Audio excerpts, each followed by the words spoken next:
She did it over scrambled eggs like it was nothing.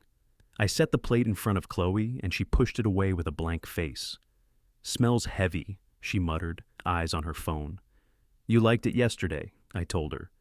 Yesterday was yesterday. No smile, no kiss, no thanks. She stood, grabbed her bag, and brushed past me like I was furniture. I called after her. "Everything good?" "Perfect," she said, without turning. "Don't wait up. I've got that new fitness class after work." Her voice was flat, not tired, detached.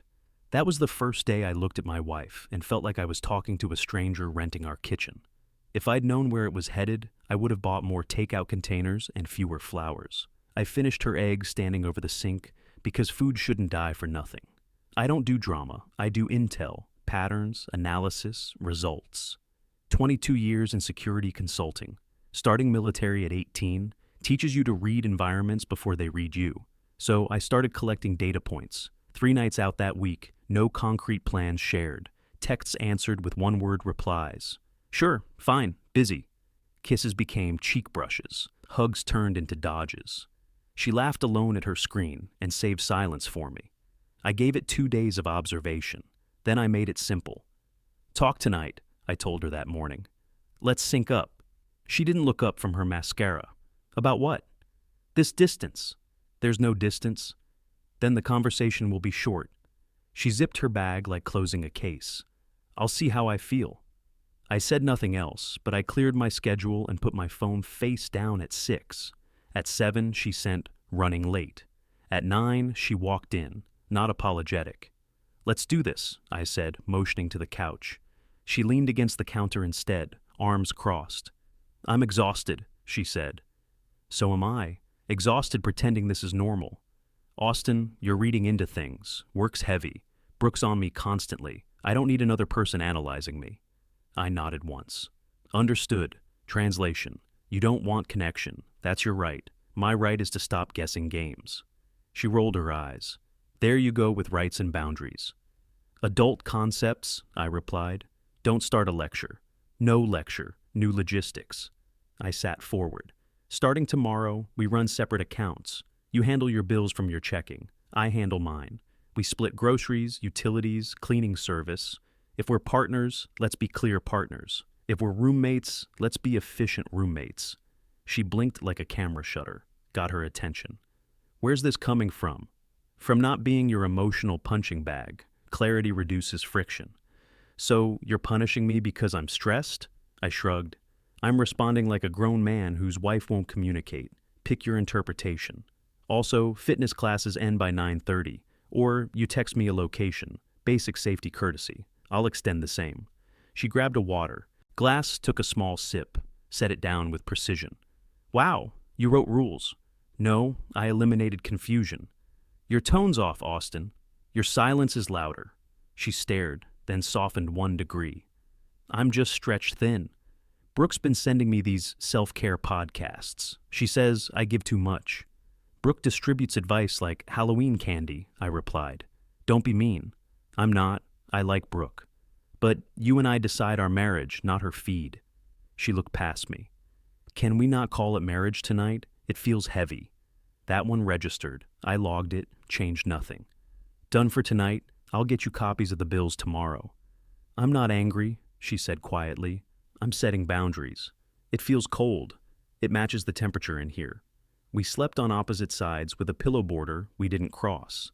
If you're waiting for the part where I cried into a towel, keep waiting. I don't cry into towels. I adjust tactics. The next evening, I redirected energy, stopped checking on her late nights, started hitting the gym at 5 a.m. again, back to my old routine from my 20s. Met my buddy Jules for burgers once, then twice weekly. I gave Chloe the space Brooke's podcasts would applaud. I told myself I was respecting her request. 3 days into new logistics, Brooke called me directly. "Austin, hey," she said, overly bright. "Brooke is Chloe's sister by 2 years. Athletic director at the high school, big energy, quick wit. I always got along with her. She'd complain about Preston being emotionally unavailable, then compliment my grilling skills, then call me the last good one. "What's up, Brooke?" "Nothing major. Chloe mentioned you're tightening things up, budgets, schedules." "I'm making it simple. She thinks you're, I don't know, punishing her somehow. Punishing would be hiding the TV remote. I'm asking for clarity. She sighed. I've been telling her to take time for herself. Women need seasons to reset. Sometimes we need space to remember who we are.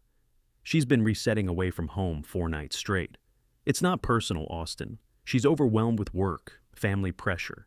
It's not personal to her, but it still impacts me, I said. I tried conversation. She declined. Now I'm not confused. Brooke went quiet, shifted approach. Give her space, please. You two are solid foundation. Don't make it a crisis. I leaned against my truck outside a job site. Brooke, I respect you, but what exactly are we solving? It's a phase, she said, almost pleading. If you pressure her, she'll retreat further. Just hold position. She'll circle back. You're advising me to play statue? She laughed softly. Exactly. She'll remember what she has. All right, I said after consideration. I'll hold position for 1 week. Thank you, she said, relieved. You're good for her, Austin, really. She talks about you all the time, says she's lucky. I hung up and looked at clouds that didn't care about marriage counseling. Something about Brooke's tone stuck with me, but I filed it away. I did something against my nature. I took someone else's strategy.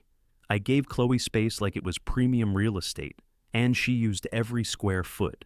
3 more nights out. Then she started staying late at the office, which was interesting because Chloe works real estate with flexible hours, not corporate overtime.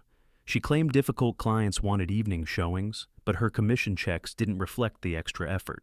She came home smiling at messages, not at me. She ate at random times. New perfume appeared that I'd never seen in our bathroom.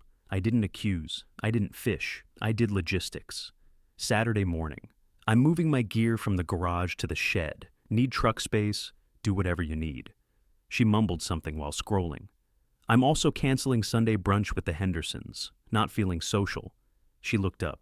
They'll notice. Good, let them. I'm done being your set piece. Her mouth formed a small circle. You're being dramatic. No, I'm being finished. That night, she slid next to me on the couch with a blanket. Hadn't done that in weeks.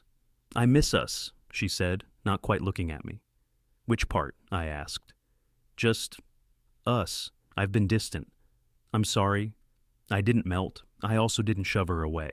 I let the words sit like an unopened package. Do you want to repair this? I asked. I do, she said quickly. I'm just under a cloud lately. Then start simple. Cut the late nights for 1 week. Come home. Talk to me, even if it's 10 minutes. She hesitated. I'll try. Trying is for middle school. Do it or don't. Why are you so harsh now? Because gentle was invisible to you. She nodded, pulled the blanket tighter, stayed through the end of the show. That was the first mirage of change. Next morning, she left at 7 and didn't text until past midnight. At 1 a.m., I saw headlights wash the living room walls. She slipped inside with shoes in hand and a scent that wasn't ours. I stood from the chair. I hadn't gone to bed. Class ran late, she flinched. Don't start. Where were you? With friends. Names? That's controlling behavior. Answering is respectful communication. I'm not doing interrogation at 1 a.m., she said, walking past. I'm showering. Do that, I told her. Then we're updating house rules. She disappeared into steam. 10 minutes later, she emerged wrapped and silent. I spoke before she could deflect. New protocol. If you're out past 10 without check-in, you're choosing separation. That means guest room. I'll follow the same standard. No silent entries at midnight. If you want single life, you can have it, but not in our bed. She stared like I'd slapped documentation on her forehead. You're ridiculous. I'm precise. You're not my commanding officer. Correct. I'm your husband, and I won't operate in fog. She threw her hands up. I'm so tired of being monitored. And I'm exhausted being ignored. She dropped the towel on a chair, pulled on a shirt, walked to the guest room without another word. The door clicked. That was my second boundary enforcement. It cost me sleep and bought me clarity. 2 evenings later, Brooke swung by to return a slow cooker. She stood in my kitchen fidgeting with the lid like it owed her money. You two look rough, she said. What's happening?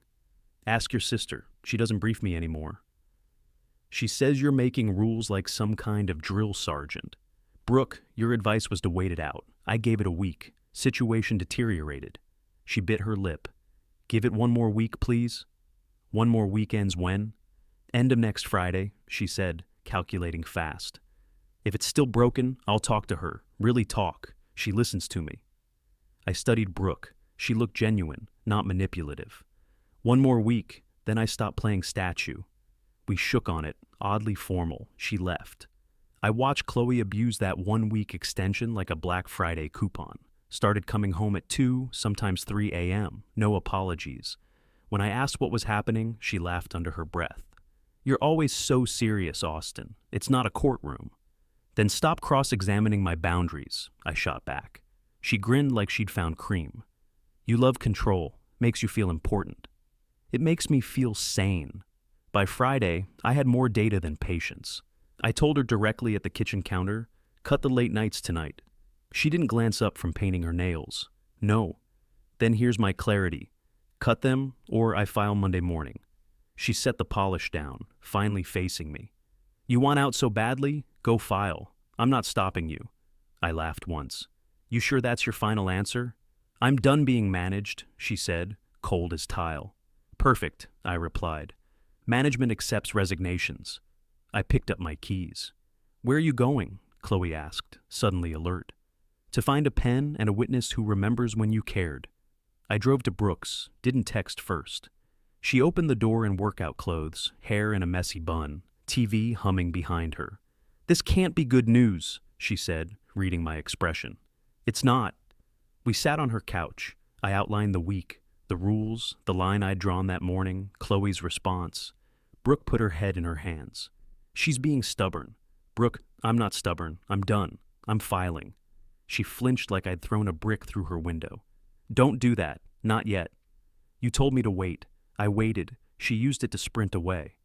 She loves you, Austin. She really does. Just yesterday she was telling me how much she appreciates everything you do. She said you make her feel safe. Does she? Name one way this month. She's just in a weird season. She's confused about what she wants. I'm not a calendar, Brooke. She looked wrecked, then leaned forward. Okay.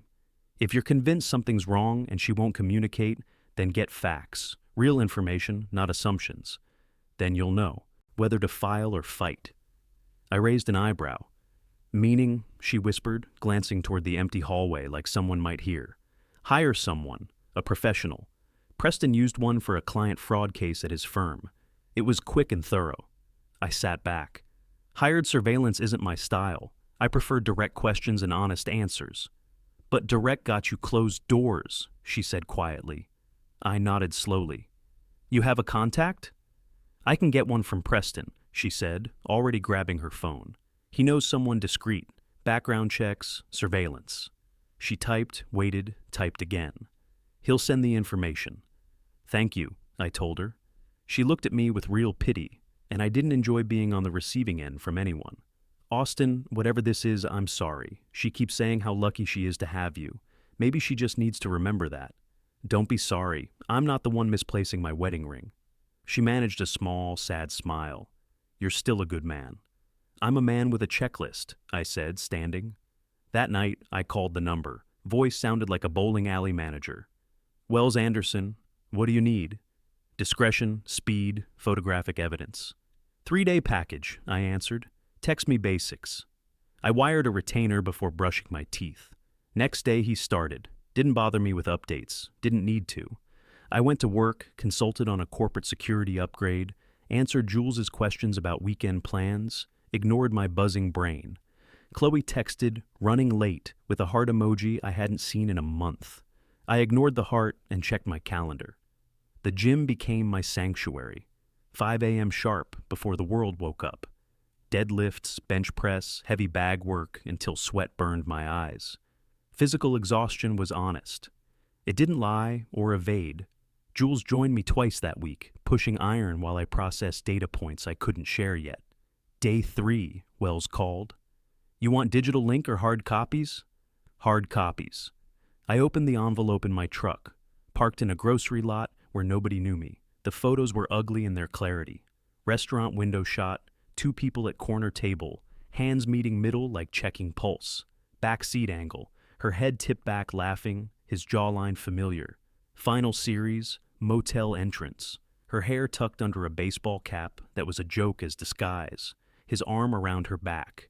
I scrolled once more, the man's face clear as noon. Preston. I didn't curse, didn't punch steering wheel. I put photos down, stared at dashboard, started engine. Drove 2 blocks, parked again, texted Brooke.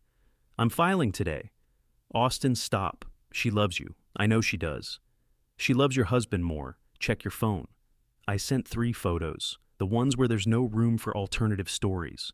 She didn't reply for 30 seconds. Then my phone rang. She didn't say hello. Is this some kind of joke? She asked, voice thin as paper. No joke, that's last night. She whispered, that's his jacket. It's also your sister. She made a sound like someone had opened a freezer behind her. I'm going to be sick. I'm headed to an attorney now, I said, voice like weather reporting. If you want to join, you can. Your choice. She breathed shakily. Where? I gave her the address. 30 minutes. I'll be there, she said, and hung up.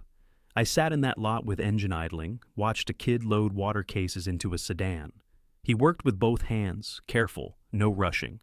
I wondered when careful stopped being part of my house. Brooke arrived wearing sweats and a baseball cap. No makeup, no pretense. I held the door. She walked through like moving through smoke. The attorney was straight-backed and calm. Didn't ask for drama, asked for facts.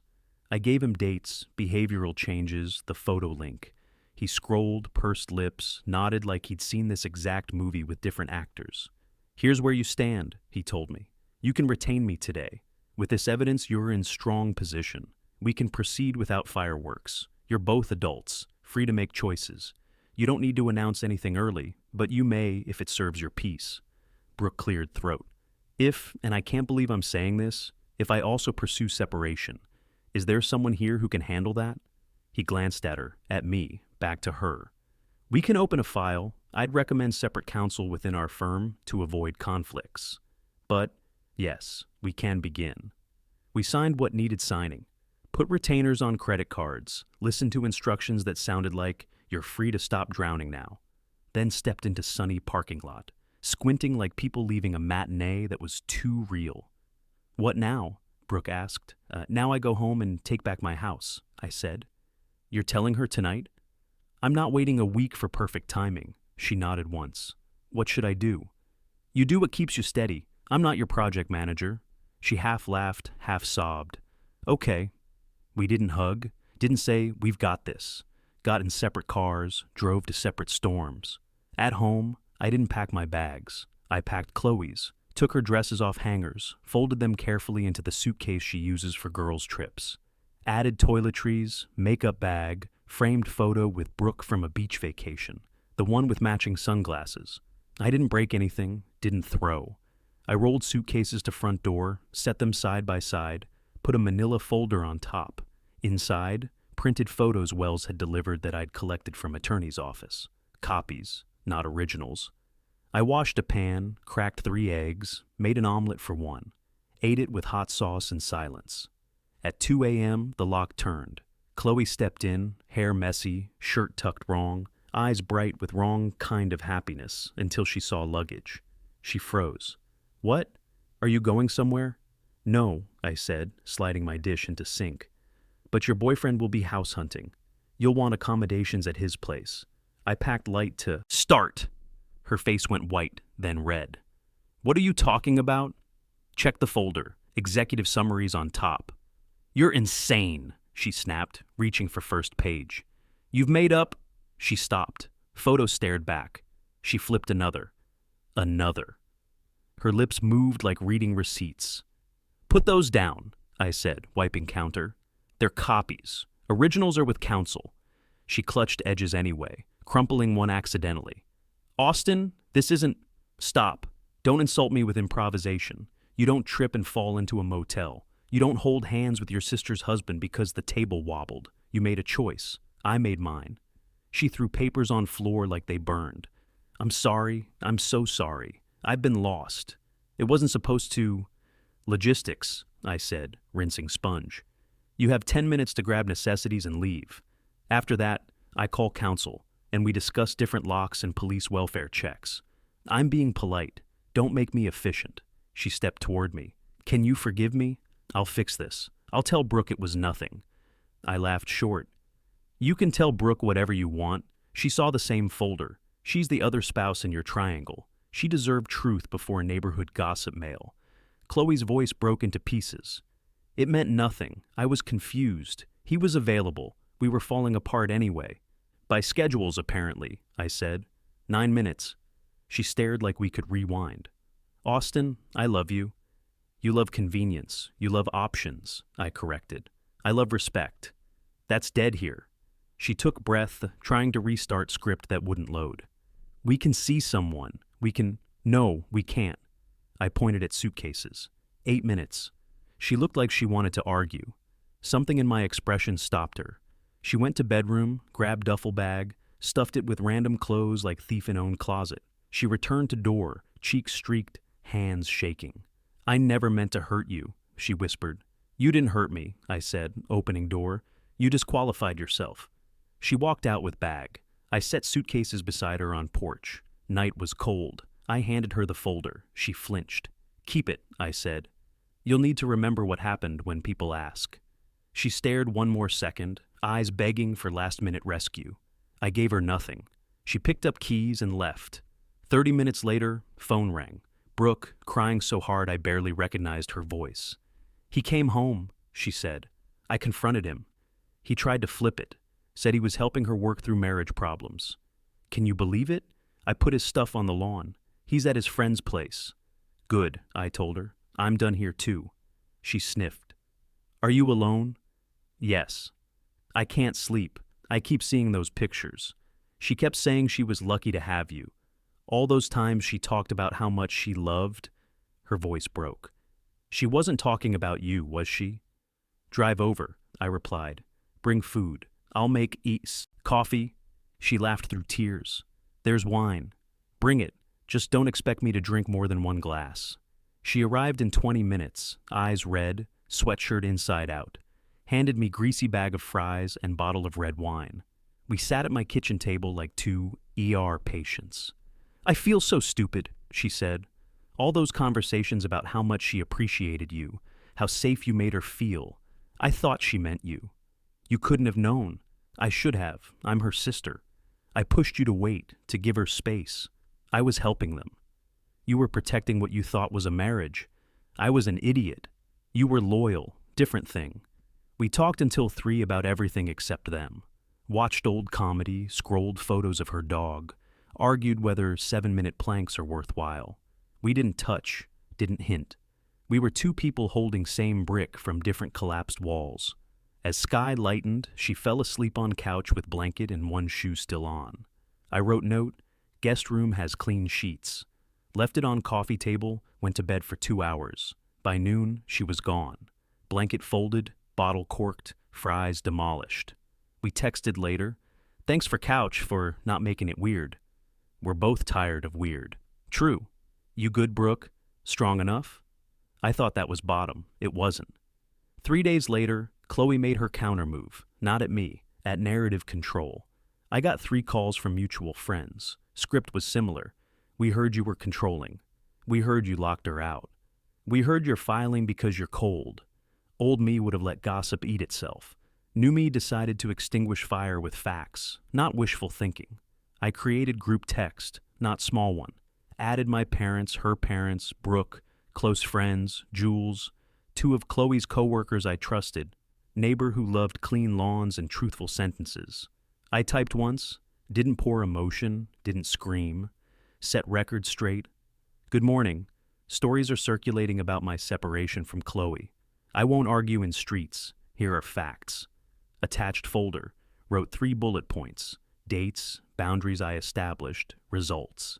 Finished with, please don't reply all. Questions come to me directly. If you want to help, keep record accurate. Hit send. Went to workshop. Sanded table until arms ached. Phone lit up like cheap Christmas display. Went quiet. Lit again. Ignored it 1 hour. When I checked, private messages. My parents saying they love me. Her parents apologizing for assumptions. Jules sending thumbs up. Knew you weren't crazy. Her coworker wrote, She told people you were controlling. I'm sorry, this is ugly. Neighbor sent simple. That's rough. Let me know if you need lawn help. That last one made me smile because it was exactly him. The responses kept coming. Brooke's mom. We had no idea. So sorry you're going through this. My dad. Proud of how you handled it. Come fishing this weekend. Even our pastor. Available if you need to talk. The truth had legs. It ran faster than Chloe's version. Chloe texted once. How could you? I didn't answer. Truth isn't cruelty. It's disinfectant. Formalities moved fast. Attorney did what he promised. Records filed, calls made, meetings scheduled. We kept it clean and quiet. I kept house, truck, tools, lakeside cabin dad, and I built when I was 16. She took car, clothes, furniture from parents' storage. On Brooke's side, split wasn't quiet. She had documentation, passwords, meticulous records. She moved with efficiency of coach with whistle. She kept house because his name wasn't on deed. He left with suits and apology she never opened. 2 months out, papers were finalized. Clean signatures, no celebration. I didn't throw party, cut my hair shorter, bought used Jeep with good tires, started arriving at gym before guys who grunt like they're filming commercials, went fishing alone Sunday, didn't post photos because I'm not 15, put punching bag in shed, used it until I tasted iron. My morning routine became sacred. 5 a.m. alarm, black coffee, heavy weights, cold shower. The mirror showed someone I recognized again. Shoulders broader from consistent lifting, jaw set with purpose. Brooke noticed during one of our Saturday coffee meetings. You look different, she said, stirring sugar into her cup. Stronger. Feel different too. Good different? Clear different. She smiled. I like clear on you. We'd started meeting regularly. Not dates, not arrangements. Just two people who'd survived the same wreck, comparing notes on rebuilding. She'd throw a tennis ball for her golden retriever while I fixed her back gate. I'd grill burgers while she organized my junk drawer with terrifying efficiency. You know what I realized? She said one evening, watching me flip steaks at the cabin. Preston never built anything, never fixed anything, just consumed and complained. Different skill sets, I replied. No, different values. You create. He just takes. The lake reflected sunset like molten copper. I'd brought her here because she'd never seen the place Dad and I built from scratch. 2 bedrooms, 1 bathroom, solar panels, wood stove. Everything functional, nothing wasted. She ran her hand along the cedar planks we'd milled ourselves. This is beautiful, Austin. Really beautiful. Thanks. Took 3 summers. Your dad taught you well. He taught me persistence. Everything else was trial and error. She laughed. Lots of error, I bet. Enough to learn what works. We sat on the dock with our feet in the water, sharing a beer in comfortable silence. Fish jumped in concentric circles. Stars appeared like someone flicking switches. Can I ask you something? She said. Always. Do you miss her? The good parts? I considered the question honestly. I missed the version I thought she was, but that person probably never existed. That's what I keep telling myself about Preston. The man I married was mostly projection and wishful thinking. We're smarter now. Expensive education? She said, clinking her bottle against mine. That night, she slept in the guest room while I took the couch. Nothing happened. Nothing needed to. We were building something real instead of rushing towards something convenient. 6 months later, Lauren made one last play. She showed up at my house on a Tuesday evening, looking thin and desperate. Austin, please, just 5 minutes. No, I said through the screen door. I made mistakes. I'll do anything to fix this. You already did everything. It led here. People change. People grow. People reveal, I corrected. You revealed who you were. I adjusted accordingly. She pressed her palm against the screen. I love you. I never stopped loving you. You love the security I provided. Different thing. What about Brooke? She asked, voice turning sharp. What about her? I know she's here all the time. Neighbors talk. Brooke's a grown woman making her own choices. So am I. So you're together now? We're figuring it out. Honestly. Remember honesty? Chloe's face crumpled. This is all wrong. We're supposed to be together. We were together. You chose differently, repeatedly, with your sister's husband. She flinched like I'd slapped her. That's over. It meant nothing. It meant everything. It meant you're capable of that. Please, Austin, please. No, I said, closing the inner door. Don't come back. If you want fairy tale ending, buy one. What I got was better. I got my spine back, my time back, my name back in my own mouth. The gym added 20 pounds to my bench press and took 10 years off my attitude. The lake cabin became weekend sanctuary. Brooke became something I didn't have words for yet, but it felt like sunrise after a long night. When knock comes at 2 a.m. in my memory, I open door and see myself standing there. He's not pleading, not bargaining. He's making eggs for one and not wasting food. He's making coffee for two when someone deserves it. He knows the difference.